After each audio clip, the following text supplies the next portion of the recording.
let's ask Matt Orton as to what he believes investors should be doing. Matt, hi, morning. Great to be speaking with you as always. Matt, once again, heightened escalation in West Asia and Brent back at 85. Just wondering whether oil prices will move forward and investors are beginning to price that in. Good morning, Aisha. And I think oil prices could still move a little bit further. I think right now there's a lot of negativity in the market. You have to deal with the sell-off that you're having across the semiconductor complex. We have a flare-up with respect to geopolitical tensions, the uncertainty that's associated there. And we're in the middle of earnings season kicking off as well. And so I think what's most important for investors to really follow right now is the actual fundamentals. There's a lot of price action that's going to whipsaw from one day to the next.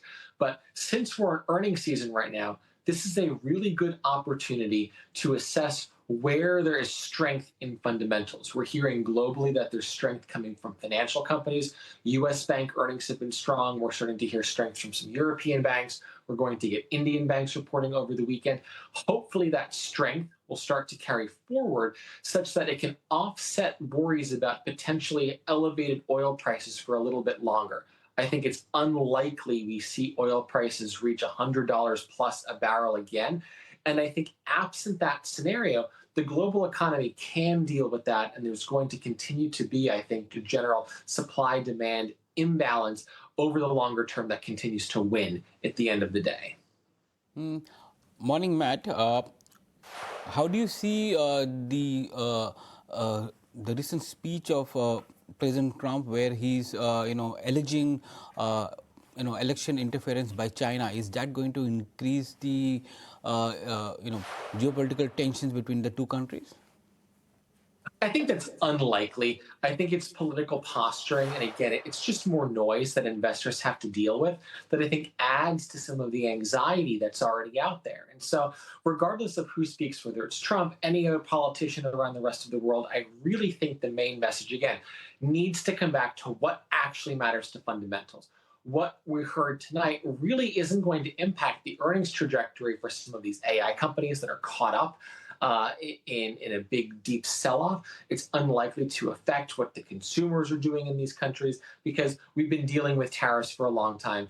That's not going to change. And so what I have learned, at least from the earnings season that we've had so far, is that even though we have this deep sell-off that's happening across most of the AI complex from a global perspective, the fundamentals remain firmly in place. We had earnings from Micron a couple weeks ago that were strong. We heard from TSM yesterday, incredibly strong numbers. You had ASML report very, very strong numbers. It is clear that this AI cycle is going to continue. The challenge that the market is facing is positioning. Positioning has gotten incredibly extended. There's a lot of leverage in the system because of leveraged products, 2x, 3x ETFs on single stocks. A lot of that has to get washed out. I don't think we're there yet, despite the sell-off we've seen, but there's going to be a lot of very compelling opportunities that get created as a result of this for investors who really focus on where there's fundamental, durable strength guiding earnings growth going forward.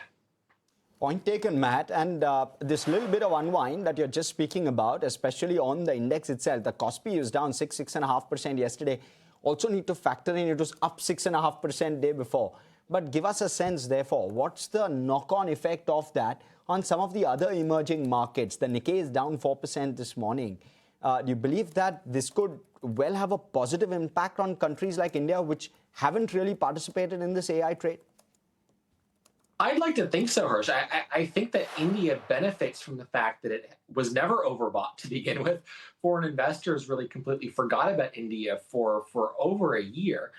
Valuations look attractive, and I think where we're getting some cues pre-earnings about credit growth that's been taking place at banks that sets the stage, I think, for a rebound in earnings and for management teams to be able to guide stronger earnings. So absent, say, the technology space within India, which has its own AI challenges we're unlikely to get past, I think the earnings path looks good, and I think that will attract investors. And when you look at what's happening across the rest of the EM complex, maybe ex-Latin America, there's some challenges with respect to the AI indigestion. I mean, even Japan, Kospi is closed today, so Japan's being used as the AI proxy for investors to hedge.